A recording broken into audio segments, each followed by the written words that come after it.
Welcome to lesson number 10. I'll be talking about piece exchange and the values of the pieces. Now look at this example. Suppose these pawns advanced one step each. Now if either of them advanced one step more, it's going to be captured, right? So how do you open a battle and advance your pieces? Well, you can add another piece to attack the square in issue. Then you can advance your piece there. This is called piece exchange. This exchange is even.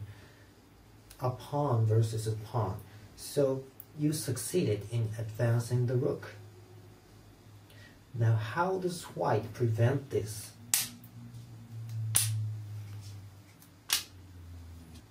Yes, white can prevent this by adding its piece.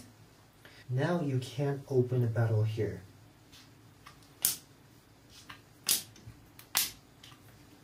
You're going to lose the rook. So what are you going to do?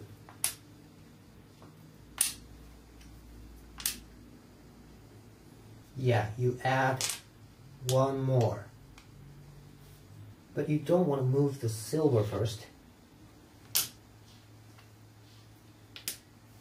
You can see it's not a good exchange for you.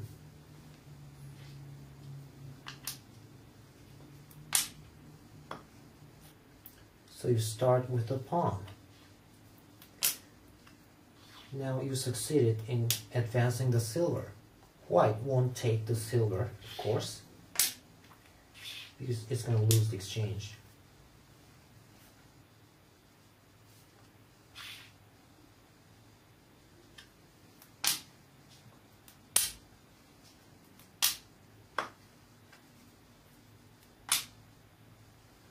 Well, if white has one more, you can add one more. So it's all about the number of the pieces. If white adds one more, you can add one more like this, or you can simply drop a piece like this.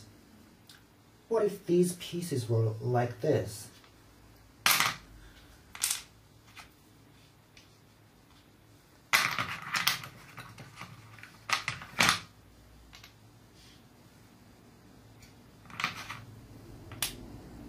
Now, do you want to open fire here? Let's see what happens.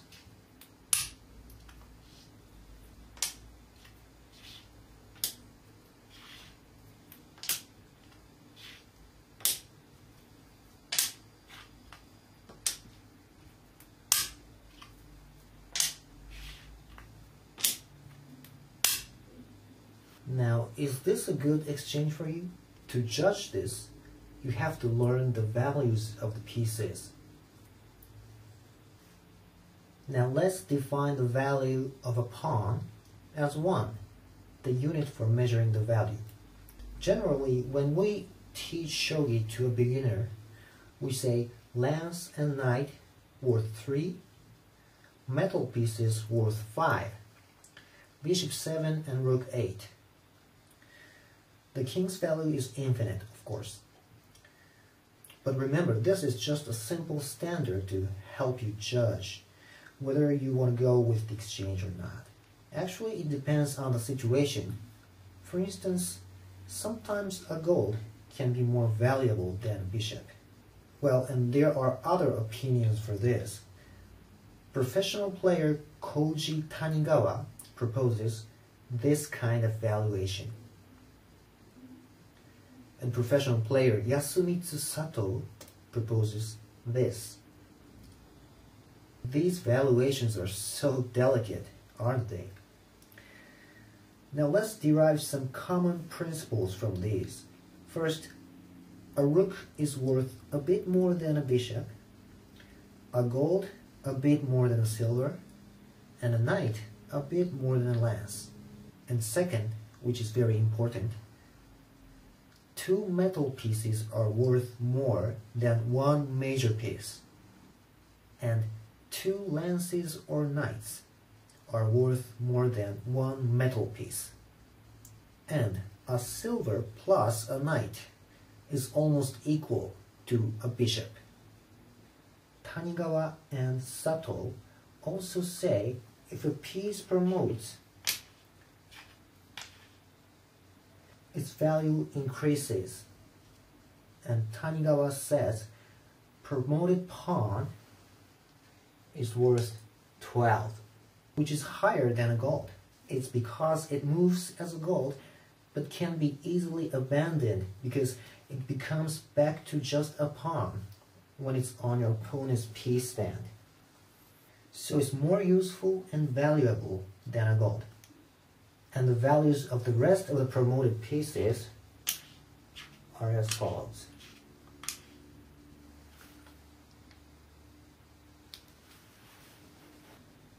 Now I'll give you an example. Do you want to capture this gold? Yeah, usually you should.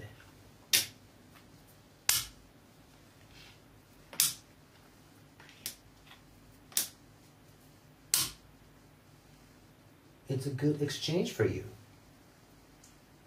Well, how about this?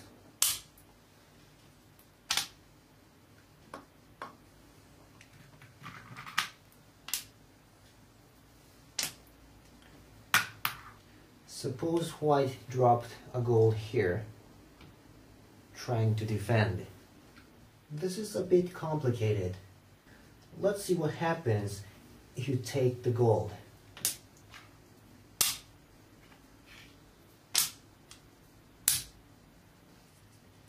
You gave the rook and took the gold and promoted the pawn. So you lose the exchange by 1 point. But you're still attacking the bishop, so if the bishop runs away, it's gonna be your turn to play, right? How about promoting the pawn first? Now, if white takes it, the rook will promote. Well, this exchange is even, but this dragon is too powerful and it's attacking the gold. And if the gold runs away, the bishop's gonna be captured. So it's a disaster for white.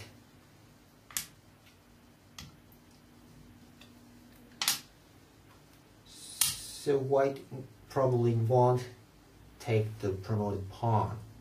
So it takes the rook.